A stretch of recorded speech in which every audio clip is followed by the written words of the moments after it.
I am Matty Cuts. I am a six-figure barber. For those who don't know me, I've been in the industry for 15 years now, and at the start of the year, I set the academy up called the Six-Figure Barber Blueprint, where I teach people how to cut hair and also teach barbers how to grow and scale their operations so that they can earn between 8 and 10k and upwards each and every single month. Today we're taking a deep dive into my story, what we do, how we do things, and just my outlook on the industry as it stands. So let's get into it. I charge £65 for the haircut and beard, £55 for the haircut alone. And to my knowledge, I don't know anyone who's charging the prices that I'm charging in the suburbs of London. I'm about an hour drive away from central London, and this is the bar that we've set for ourselves. I just see myself as the David Lloyd of haircuts because of the experience, because of my marketing, the skill set, and when people come here, it's a place for them to network and so forth. So this is what I teach you guys within my blueprint. I don't gatekeep whatsoever. A lot of my students are doing very, very well now, and yeah, I don't come on here just to boast or anything, but I just want to show you guys what can be done in barbering, because when I first started out as an apprentice, I was earning £500 a month many years ago, and I was looking at the staff of the company that I was working for and looking at the lifestyles. They were earning about 2 to 3k a month. They were dedicating their whole life, 12 hours a day, to the shop, and it got to a stage when I worked for 2 years as an apprentice on terrible money, sweeping floors. I asked myself if I wanted to be in their shoes in 5 years' time, in 10 years' time, and the answer was no. The answer was no, because I knew that I was destined for more than your average barber. I didn't just want to be, a barber stuck in a shop with no freedom, feeling burnt out, cutting hair all day long, talking nonsense all day, pretty much.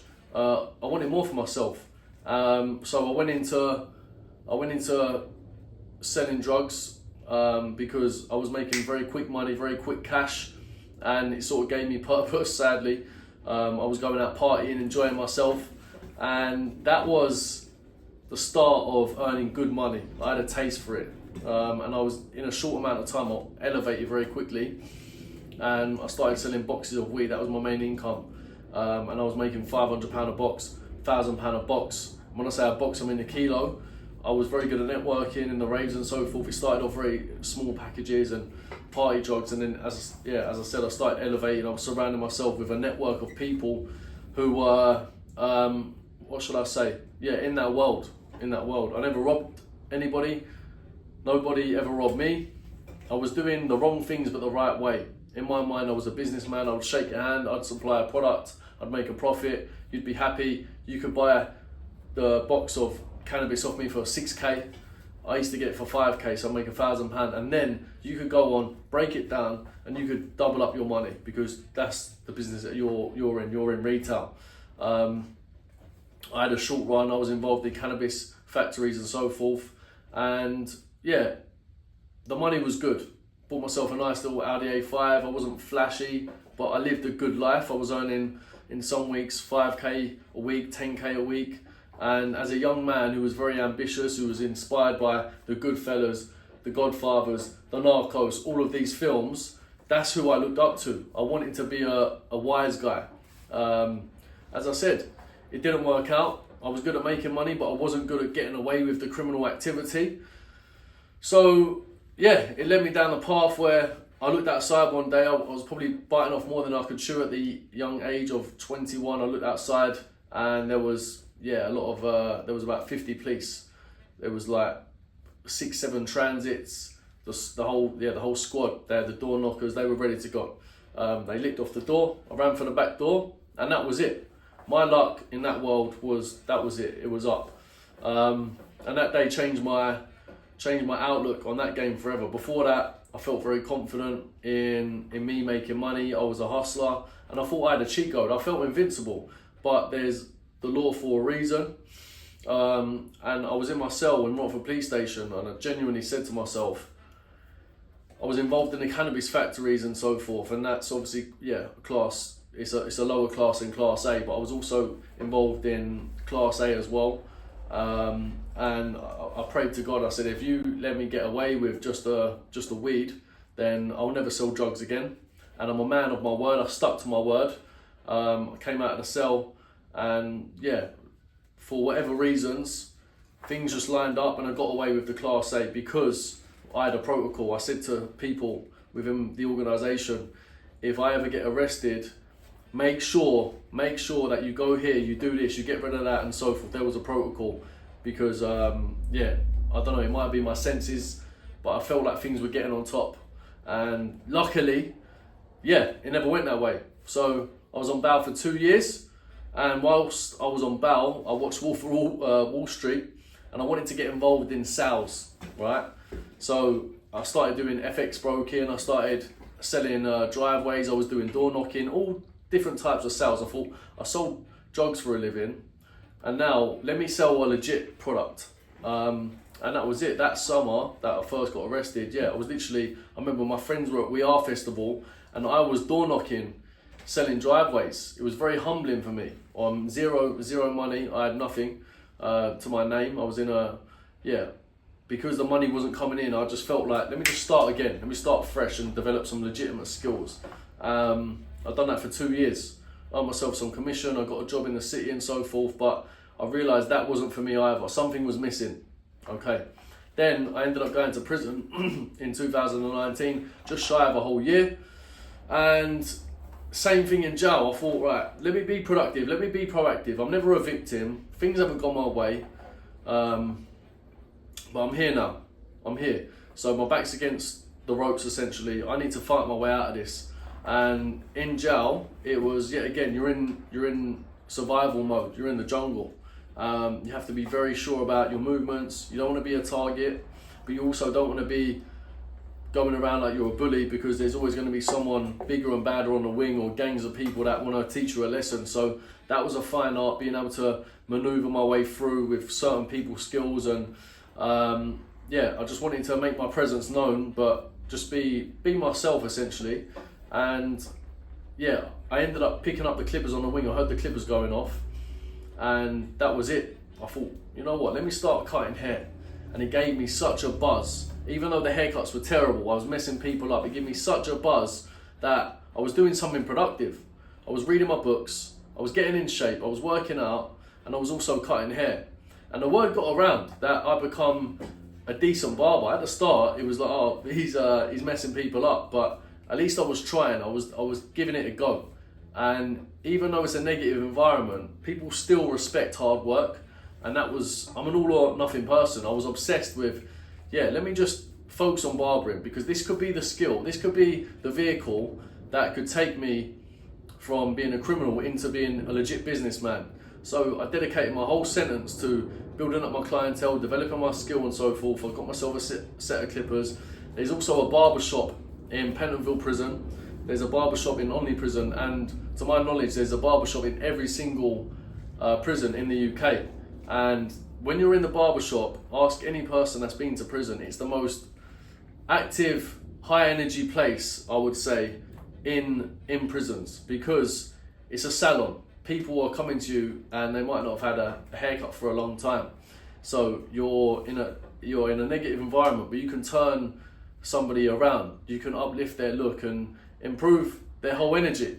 All right, it's very powerful, and it sort of changed my outlook on just barbering in general. It made me realise the power of making someone look good. And yeah, I got myself a job in a barber shop, and that was it. I loved it, absolutely loved it. And then they said to me, Matt, you're so passionate about what you do, why don't you come back and teach other prisoners how to cut hair? And that's literally what I'd done, and it gave me more time outside of my cell as well. In Pentonville, you're meant to do, it's like a 23-hour bang up, but I was doing 2 hours of barbering a day. Then they asked me back for the double sessions in the afternoon as well, and the word got around. As I said, there was like some high profile people in prisons. In the prison that I was in, there was a very well-known gangster who wanted me to cut his hair, and he arrived on the wing and said to me, yeah, come to my cell and I want you to cut my hair. And he paid me in jail. As you know, it's full of contraband and so forth. He gave me £200 worth of hash, and he set me up. He set me up because the jail food was very terrible, so I just wanted to get in serious shape. And after I received that payment, I also felt a sense of respect from everybody, knowing that I was known as the guy who can fix people up properly in terms of cutting hair. And yeah, it gave me a real buzz. So I came home after doing my time, and I was 25 years old, earning £80 a day. It was very, very humbling, and I was starting from zero essentially.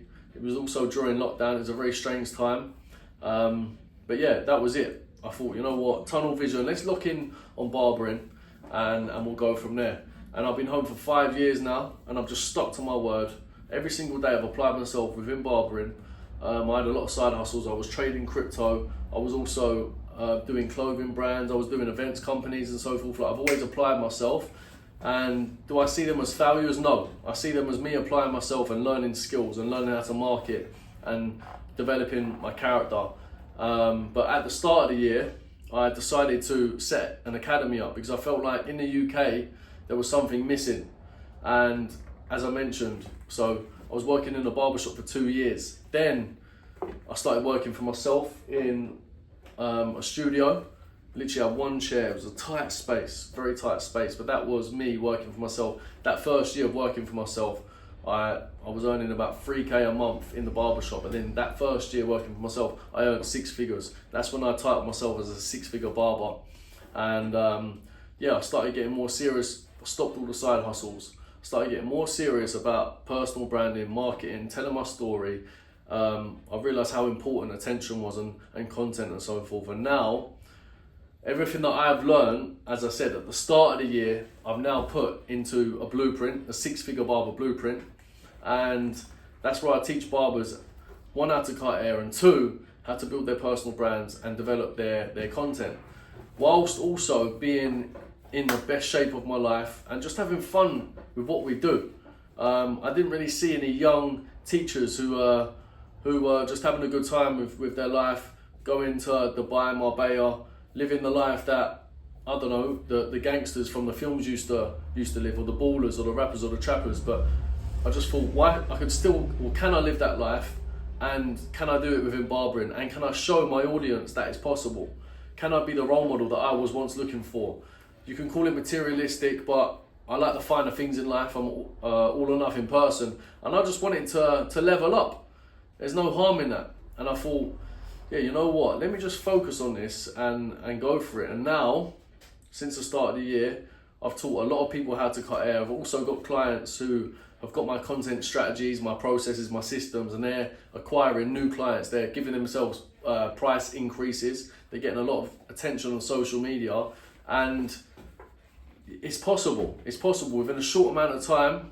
Like one of my guys, or 2 students this month have got over 6-figure views on videos. They've done over 100k views, and now once you get that first spike on social media, that's when, and if it's conversion content as well, like problem solution marketing, which we go through, which we train in the blueprint, that's when you're going to start getting higher paying clients. And that's when everything changes, because it makes you realize that instead of just relying on walk-ins or just your word of mouth marketing, it's very slow, right? It shows you that the internet can bring in people very fast. And once you get used to that new business coming in, you realize, hang on a sec. If I raise my prices, the people that are coming in, they're going to be paying for the new price, as well as all my old people who want to stick with me. Not everybody will. That's fine. Let them find a cheaper barber down the road. You have to trust your brand. You have to trust your expertise, and that's what we focus on. In the UK, there's very good barbers, but they're not converting. They've got very, very low prices, so they're not converting new business whatsoever. The Americans, are their trims better than ours? I don't think they are. Personally, I don't think they are. I think we know our market, we know how to cut hair, but they're charging way, way more. And that used to piss me off. That was frustrating me. I used to get pissed off in a good way, because I thought it's inspiring. So I thought to myself, instead of just banging on about this and ranting all the time about, oh, everyone in the UK needs to put their prices up, why don't I lead the way? Why don't I put my prices up and become the most expensive barber in my town, in my area?